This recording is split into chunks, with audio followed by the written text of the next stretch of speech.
Kita balik lagi. Nah, jadi pada dasarnya kita apa yang dimaksud dengan entitas pelaporan ya dari perusahaan induk dan anak ya. Nah, di sini kita baca dulu ya. Bila investasi saham menimbulkan hubungan afiliasi induk dan anak ya atau di atas 50%, ya tadi ya ada 3 syarat. Yang pertama syarat kuantitatif yaitu di atas 50% ya. Syarat kedua dapat dividen atau variabel lainnya. Kemudian yang ketiga bisa menentukan nilai dividennya gitu ya. Bisa decisions untuk menghitung berapa dividen yang akan dibagikan. Nah, kalau semua syarat ini terpenuhi, maka dia akan mendapatkan predikat kendali ya atas si anak. Oke. Nah, kemudian di sini artinya apa? Kalau misalkan hubungan afiliasi itu, maka di sini masing-masing perusahaan adalah entitas yang terpisah dan memiliki laporan keuangan masing-masing. Artinya apa? Artinya P memiliki laporan keuangan dan S juga memiliki laporan keuangan. Nah, seperti itu ya. Nah, tetapi meskipun secara hukum dia berdiri sendiri, nah ini secara hukum ya, secara substansi ya sejatinya ya P dan S ini adalah satu entitas ekonomi tunggal ya sehingga laporan keuangannya harus dikonsolidasikan. Nah, gitu ya. Jadi karena ini bentuknya adalah bentuk kombinasi bisnis yaitu bentuk ketiga akuisisi ya maka apa namanya kalau akuisisi itu kan mempertahankan bentuk yang ada. Nah, P dan S menjadi P dan S gitu ya. Di mana P yang merah-merah ini sebagai parents ya. Artinya karena mempertahankan bentuk yang ada, maka dia akan terus jalan tuh tiap tahun masing-masing perusahaan ini. Ya, contohnya seperti Telkom dan Telkomsel ya. Indofood dengan Indofood CBP Sukses Makmur gitu ya, INDL sama ICBP. Nah, itu adalah bentuk kombinasi bisnis yang bentuknya adalah bentuk akuisisi. Beda kalau merger dan beda kalau peluburan usaha ya. Ketika merger dan peluburan usaha itu pada dasarnya sekali aja dilakukan. Pada saat awal langsung dikonsol ya. Tahun-tahun berikutnya nggak perlu lagi konsol karena udah cuma satu perusahaan aja yang running gitu ya. Nah, kalau tekniknya adalah bentuknya adalah akuisisi, ada 2 perusahaan yang running sehingga dan 2 perusahaan tersebut legitimate. Artinya apa? Sah secara hukum. Dia wajib membuat laporan keuangan tiap tahun. Ya, berdasarkan undang-undang dari korporasi ya. Nah, kemudian karena secara hukum terpisah, tetapi secara substansi jadi satu, maka harus digabungkan. Nah, digabungkannya kembali lagi setiap tahun. Nah, itulah yang harus dilakukan ketika konsep atau bentuk kombinasi bisnisnya adalah akuisisi. Ya, jadi tiap tahun ditambahin tuh laporan keuangan ya, antara induk dan anak. Nah, oke. Nah, terus yang ditambahin apa aja, Pak? Yang ditambahin ya laporan keuangan. Laporan keuangan teh naon wae gitu ya. Yang pertama ya aset si anak ditambahkan dengan aset si induk. Ya dimasukkanlah ke dalam aset si induk ya. Liabilitas juga demikian, ekuitasnya, penghasilan, beban, sama arus kas juga ditambahkan ya. Jadi nanti yang anak dimasukin ke induk gitu ya. Nah, dan disajikan sebagai satu entitas ekonomi tunggal. Nah, kapan dilakukan konsol? Tiap akhir periode saja ya. Jadi teknisnya di sini ya, P memiliki LK, S juga memiliki LK, kemudian si S ini setiap akhir tahun dia ngasih LK-nya ke mana? Ke si P, ke bagian konsolidasi di induk. Nah, untuk dibikinkan laporan keuangan konsolidasi, ya. Nah, di sini tujuan dari penyusunan konsolidasi itu untuk apa? Agar relevan bagi pengguna, ya. Relevan ini kembali lagi ke conceptual framework, ya. Memiliki predictive value, ya, memiliki confirmatory value, gitu ya, dan kawan-kawan, ya. Nah, agar kenapa? Kalau misalkan digabungkan kan kita jadi tahu, oh ternyata nilai sesungguhnya adalah seperti ini, gitu ya. Sehingga syarat confirmatory value terpenuhi, maka dia relevan, ya. Nah, oke. Nah, sekarang semuanya ini untuk konsolidasi, jadi menambahkan si akun aset liability equity-nya si subsidiary atau anak kepada si parent, ya. Nah, PSAK-nya PSAK berapa, Pak? PSAK-nya 65, gitu ya. Nah, kemudian di PSAK 4 ada lagi nih tentang laporan keuangan tersendiri. Jika parent menyusun LabCO sendiri sebagai informasi tambahan, maka induk mencatat investasi pada anak atau equity investment gitu ya, equity investment in S Nah, kemudian pengendalian bersama entitas berarti ini equity investment in associate. Beda deng. Yang asosiasi yang ini ya. Pengendalian bersama ini berarti joint venture ya, JV. Nah, dan investment in associate ya. Ini semua ya di PSAK 15 ya. Induk dan anak di PSAK 65 gitu ya. Oke, nah, tetapi untuk pencatatan equity investment-nya maka boleh menggunakan salah satu di antara tiga ini. Bisa cost atau fair value accounting atau equity method. Nah, tinggal dipilih aja yang cocoknya yang mana. Nah, maksudnya gimana, Pak? Maksudnya adalah jadi kan gini ceritanya. Ini kan bikin LK, ya kan? Yang ini bikin LK, gitu kan? Nah, ketika akhir tahun ini tambahin nih, gitu ya. Artinya gini, ketika dia dari mulai akhir tahun itu kan ditambahkan berarti 31 Desember, ya. Nah, bagaimana kalau sepanjang tahun, Pak? 1 Januari sampai 31 Desember, apakah selalu dikonsolidasi? Jawabannya ya tidak. Lihat ke sini. Konsol itu dilakukan pada akhir tahun saja. Artinya apa? Sepanjang tahun dari mulai tanggal 1 sampai 31 Desember si P punya laporan keuangan. Nah, P ini nanti di akun non current asetnya gitu ya. Ya di laporan non current asset nih yang ini ya. Maka akan ada akun yang namanya investment in subsidiary atau in S ya.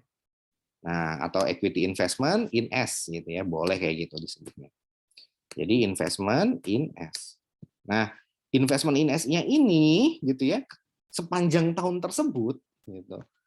Itu sejatinya ya, gimana cara mencatatnya, Pak? Ya, cara mencatatnya adalah sama kembali lagi ya. Di sini nih. Maka apa namanya? Dalam pembahasan laporan konsolidasi diasumsikan induk menyajikan laporan keuangan sendiri. Artinya apa? Kalau di PSAK 4 gitu ya, ketika dia si parents-nya ini mau bikin laporan keuangan tersendiri, artinya gini, sebetulnya yang diwajibkan oleh PSAK 65 itu cuma satu laporan keuangan, yaitu konsol saja, ya, konsolidasi. Nah, konsolidasi ini sebetulnya terdiri dari P dan S. Nah, untuk kepentingan si investor, artinya gini, yang namanya PSAK itu kalau kita berbicara konsolidasi, maka yang dilihat adalah yang P, ya. Yang menerapkan PSAK 65 ya bukan S tapi P gitu ya. Dan kalau kita udah berbicara PSAK, maka itu adalah emiten yang listing di Bursa Efek ya. Sehingga P inilah listing di Bursa Efek. Kalau S gimana, Pak? S mah bebas, boleh listing boleh enggak gitu ya. Nah, oleh karena dia listing di Bursa Efek, maka full PSAK diadopsi gitu ya. Nah, ketika full PSAK diadopsi gitu ya. Nah, ketika akhir tahun dia konsolidasi dengan menggunakan PSAK 65.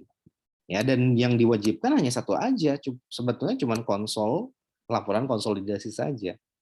Nah, tetapi di PSAK 4 itu diatur kalau si P-nya ini sebetulnya pengen menampilkan laporan keuangan dia ya, maka bisa tuh dibuat di CLK-nya.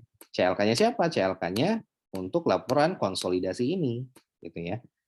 Nanti disajikan di bagian ada bagian tersendiri, lampiran tersendiri bahwa ini adalah laporan keuangan si P.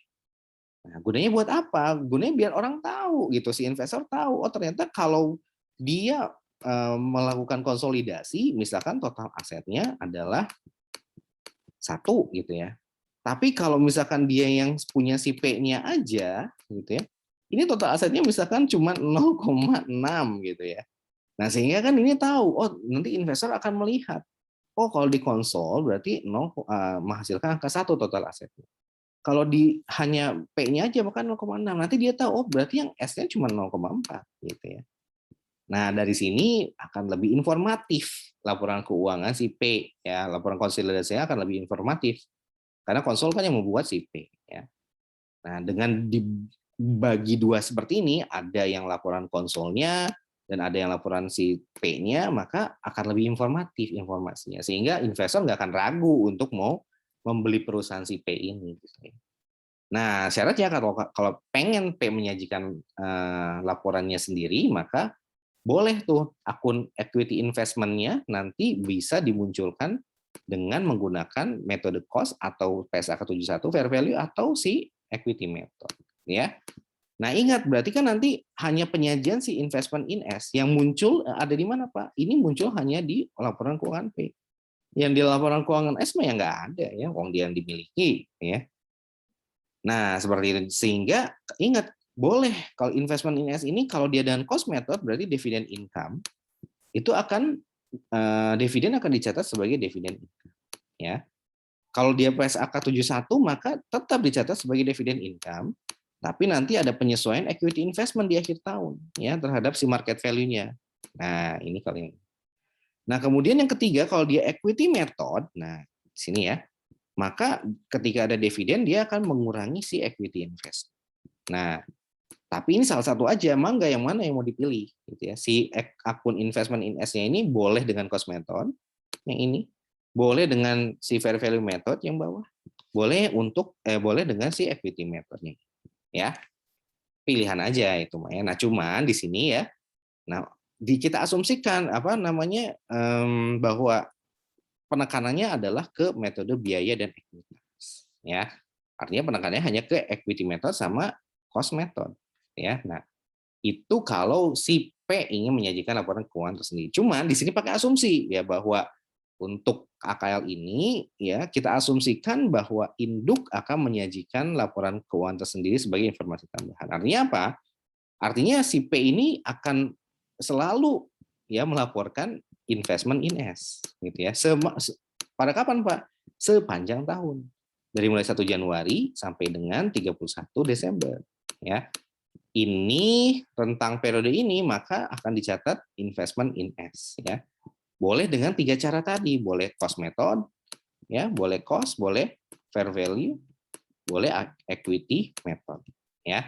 Nah, ketika di tanggal 31 maka digabungkan LK dari P ditambah dengan LK dari S. Nah, inilah yang disebut konsolidasi. Sehingga kalau kita bikin timeline-nya, maka konsol dilakukan setiap tanggal 31 ya, konsol. Setiap tanggal 1 sampai tanggal 31 tidak ada konsolidasi. Tetapi dimunculkan akun investment in S dan boleh dicatat dengan cost method, fair value atau equity. Nah, gitu ya. Oke, dan di sini penekanannya hanya 2, cost atau equity method ya.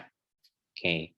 Nah, kemudian di sini kita lihat yang sebelah sini ya. Sejatinya ya jika P ya menginvestasikan sebagian asetnya sebagai penyertaan modal pada perusahaan lain yaitu S ya. Jadi A mengalihkan sebagian asetnya ke perusahaan lain mengakibatkan aliran modal A berpindah ke B ya.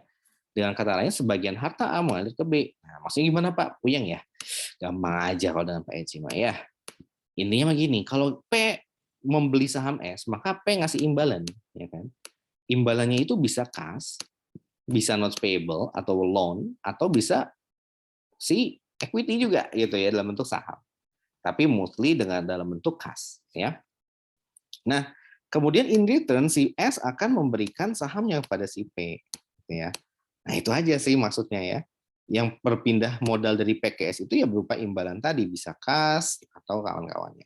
Nah, oke, lanjut. Ketika A dengan investasi yang memperoleh pengendalian atas operasi dan aset B, pada dasarnya P dan S gitu ya merupakan satu kesatuan ekonomi ya. Sehingga P dan S dikenal dengan istilah entitas konsolidasi. Ya, jadi kalau bentuknya itu adalah parents and subsidiary, maka ini namanya entitas konsolidasi ya.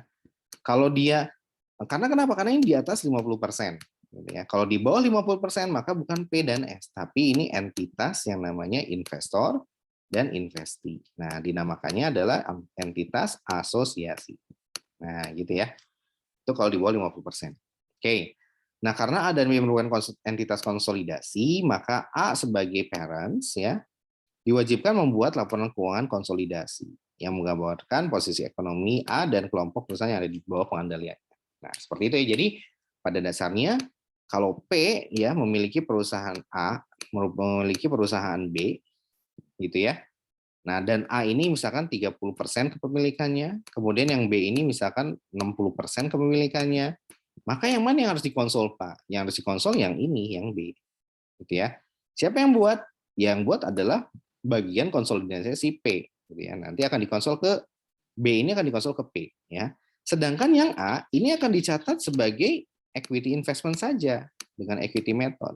ya, di mana di neracanya si P. Gitu ya. Jadi tidak ditambahkan tuh asetnya si A, tidak ditambahkan ke asetnya si P. Ya, karena dia hanya equity method saja. Ya, nanti munculnya cuma investment in in associates gitu ya. Nah, kalau yang B ini harus dikonsol, artinya apa? Ketika akhir tahun akan dicatat, ya, total aset total aset B akan ditambahkan ke total aset P. Nah, kurang lebih seperti itu ya. Itu adalah konsep dari entitas pelaporan konsolidasi. Oke, kita lanjutkan ke pembahasan selanjutnya.